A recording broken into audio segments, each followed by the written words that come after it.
Assalamualaikum warahmatullahi wabarakatuh. Nah, Ibu, terima kasih sekali. Minggu kemarin kita sudah melaksanakan ujian mid semester. Nah, dan banyak sebagian dari anak-anak Ibu yang sudah nilainya di atas KKM. Ibu sangat berterima kasih sekali ya. Nah, karena kalian sudah di dalam kondisi pandemi ini kalian sudah belajar dengan baik. Nah, untuk materi berikutnya kita akan membahas tentang ketimpangan sosial. Nah, di mana yang akan kita bahas yaitu pengertian ketimpangan sosial, bentuk-bentuk, dan faktor ketimpangan sosial. Nah, coba kita bahas satu-satu. Nah, coba perhatikan gambar di bawah ini.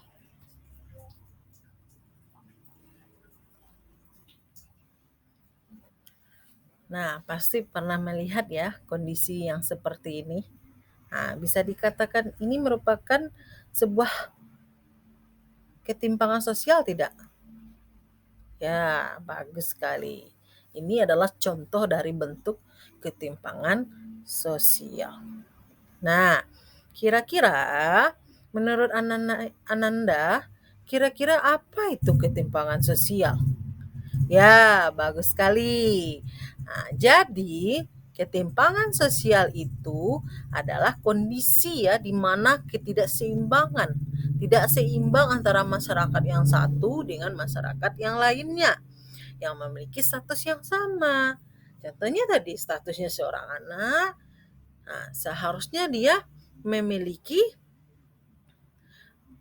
pendidikan yang layak. Nah, karena ketidakseimbangan itu dilihat dari latar belakang keluarganya lah, atau latar belakang apanya gitu. Jadi itu membuat ketimpangan sosial. Jadi di dalam ketimpangan sosial pasti kita temukan di dalam masyarakat. Kira-kira apa bentuk ketimpangan sosial ya? Nah, bentuk ketimpangan sosial itu ada 5. Dibagi ya, menurut sosiologi itu ada 5.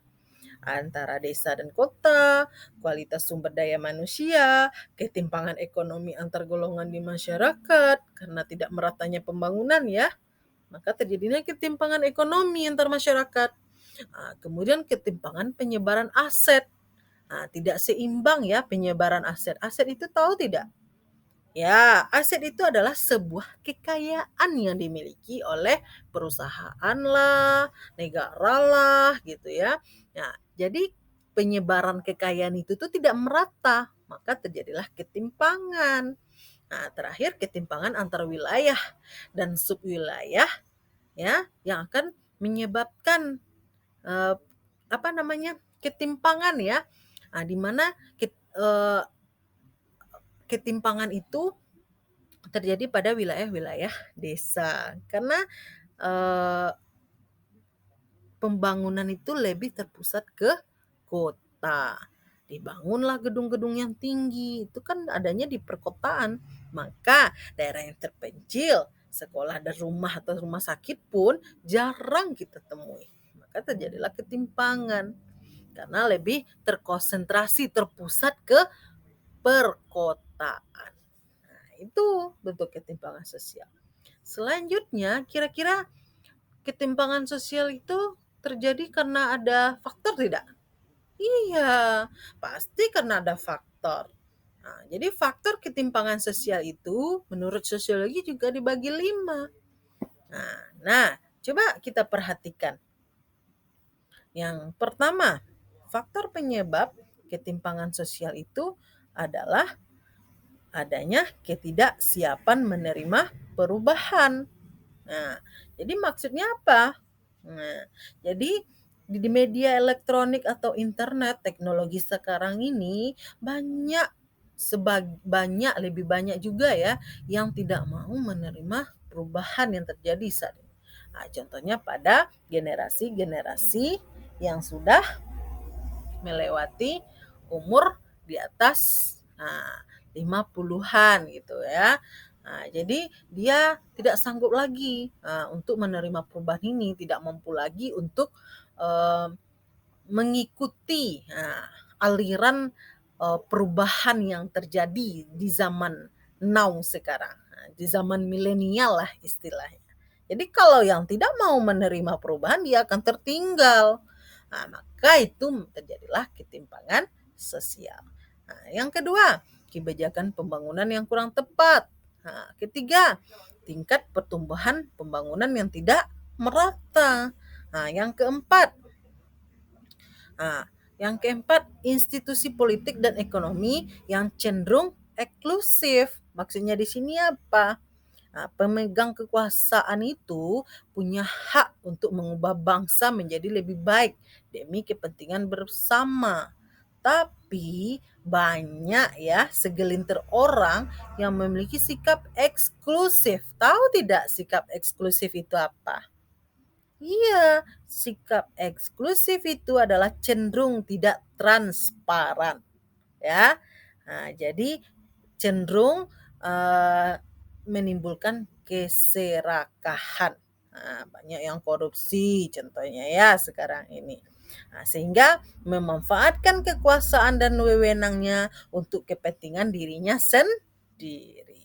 Nah, adanya KKN itu tidak bisa dihindari sampai sekarang ya. Itu merupakan sikap eksklusif. Nah, maka terjadilah ketimpangan sosial. Nah, dan terakhir adanya bias akibat globalisasi, pantulan ya. Nah, jadi akibat dari pantulan itu, jadi ternyata untuk menjalankan contohnya di dalam zaman sekarang ini teknologi itu ya hanya dibutuhkan orang-orang yang punya pengetahuan atau keterampilan untuk bisa terlibat dalam produksi misalnya. Nah, dari kebutuhan itu akibatnya terjadilah bias. Nah, dengan mereka yang nggak punya keterampilan. Nah, maka itulah nah, cenderung terjadinya ketimpangan.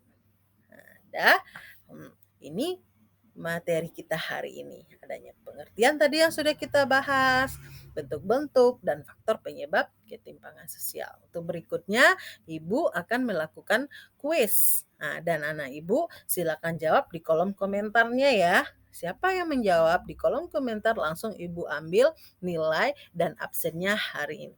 Nah, tantangan terbesar dari globalisasi yang dirasakan masyarakat di negara kita sekarang ini adalah ketimpangan pertumbuhan ekonomi. Mengapa demikian? Silahkan kemukakan pendapatmu di kolom komentar. Dah, terima kasih anak-anak Ibu yang sudah menyimak materi kita hari ini. Salam sehat, salam juara. Wassalamualaikum warahmatullahi wabarakatuh.